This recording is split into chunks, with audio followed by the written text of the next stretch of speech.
Hello friends, मी मेघा माझ्या चॅनलमध्ये तुमचं स्वागत करते आहे।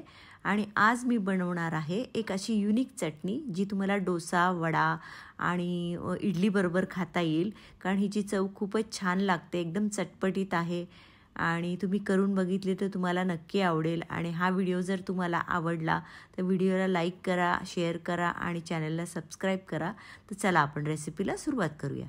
सर्वप्रथम मी इथे एक मध्यम आकाराचा कांदा घेतला आहे आणि तो उभा उभा असा चिरून घेते, जास्त बारीक चिरायची गरज नाही आहे। 3 मध्यम आकाराचे मी टोमॅटो घेतलेले आहेत आणि याला आपण असं मोठं मोठं चिरून घेऊया, जास्त बारीक करण्याची गरज नाही आहे। आणि ही चटणी खूपच छान चवीला लागते आणि झटपट होणारी आहे आणि वेगळ्या पद्धतीने, तर तुम्ही नक्की करून बघा। तर हे मी कापून घेतले टोमॅटो। इथे मी पॅन गरम करून घेतला आहे, त्याच्यामध्ये एक 2-3 चमचे तेल घेतले। तर हे तेल गरम झालं की आपण त्याच्यामध्ये हा कांदा जो कापलेला आहे तो घालून घेऊया आणि तो फ्राय करूया। तो थोडासा सॉफ्ट होईपर्यंत फ्राय करूया।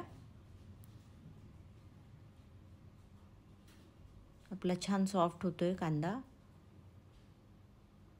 थोडासा गुलाबी झालाय। तर यानंतर आपण ह्याच्यामध्ये थोडासा लसूण घालूया, एक 5-6 लसणाच्या पाकळ्या घालूया आणि हे पण थोडंसं फ्राय करून घेऊया। त्याच्यानंतर जो कापलेले 3 टोमॅटो आहेत ते आपण ह्याच्यामध्ये घालूया आणि हे सुद्धा आपण फ्राय करूया। छान तेलावर परतून घेऊया आपण। कांदा आणि टोमॅटो छान सॉफ्ट झाला पाहिजे। ह्याच्यामध्ये आपण मीठ घालूया चवीप्रमाणे आणि थोडीशी साखर घालूया। साखरेमुळे चव छान लागते, आंबट, गोड आणि तिखट अशी चव येते चटणीला। तर हे सगळं आपण छान परतून घेऊया आणि ह्याच्यानंतर एक झाकण ठेवूया, एक 5 मिनिटं आपण झाकून ठेवून याला वाफ आणू देऊया। इथे वाफ 5 मिनिटं झालेली आहेत। हे बघा किती छान वाफ आली आणि एकदम सॉफ्ट झालेलं आहे सगळं मिश्रण। तर हे आपण आता थंड करायला ठेवूया। आता हे थंड झालंय, मी मिक्सरच्या भांड्यात ट्रान्सफर करते। थंड करूनच ट्रान्सफर करा आणि मग ह्याच्यामध्ये आपण थोडंसं 2 चमचे डाळवं घालूया, म्हणजे फुटाण्याची डाळ, याने चव खूप छान लागते चटणीला। तर हे आपण घातलंय, त्याच्यानंतर थोडंसं पाणी घालूया किंचित वाटणापुरतं आणि ही वाटून घेऊया मिक्सरला, एकदम बारीक छान वाटून घेऊया।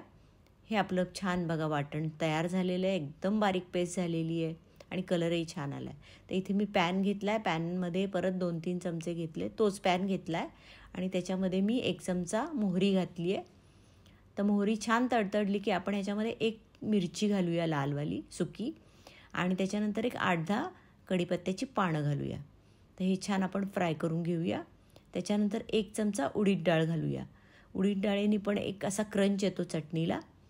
तर हे आपण परतून घेऊया। उडीद डाळ थोडीशी अशी पिंक कलरची करूया, गुलाबी रंगावर तळून घेऊया।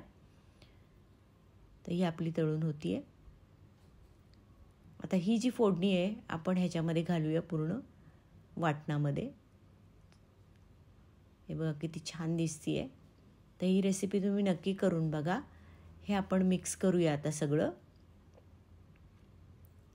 आता मी परत एका पॅनमध्ये थोडंसं तेल घेतलंय 2 चमचे आणि ह्याच्यामध्ये 1 चमचा बेडगी मिरची, 1 चमचा लाल तिखट असं घेतलंय आणि हे ह्याच्यामध्ये घातली ही। तर हे बघा रंग किती सुंदर आलाय। मिरची जळू नये म्हणून मी नंतर परत घातली तेलामध्ये, त्याने रंग बघा किती सुंदर आलाय आणि मिरचीचा असा करपट वासही लागत नाही चटणीला। तर ही छान आता तयार झाली आपली चटणी। आता आपण सर्व करायला घेऊया आणि तुम्ही ही रेसिपी नक्की करून बघा। आणि इथे आपली अशी चटणी तयार झाली आहे। इथे मी डोसे केलेत, तुम्ही इडली बरोबर, उडीद वड्याबरोबर, आप्याबरोबर पण ही खाऊ शकता। तर इथे मी डोस्याबरोबर केली आहे। तर ही चटणी तुम्ही खाऊन बघा आणि ही रेसिपी तुम्ही करून बघा नक्की। तुम्हाला कशी आवडली का नाही ते मला सांगा कमेंट करून। आणि व्हिडिओ आवडला असेल तर व्हिडिओला शेअर करा, चॅनलला सबस्क्राईब करा आणि पुढच्या रेसिपीमध्ये आपण परत भेटूया। थँक्यू।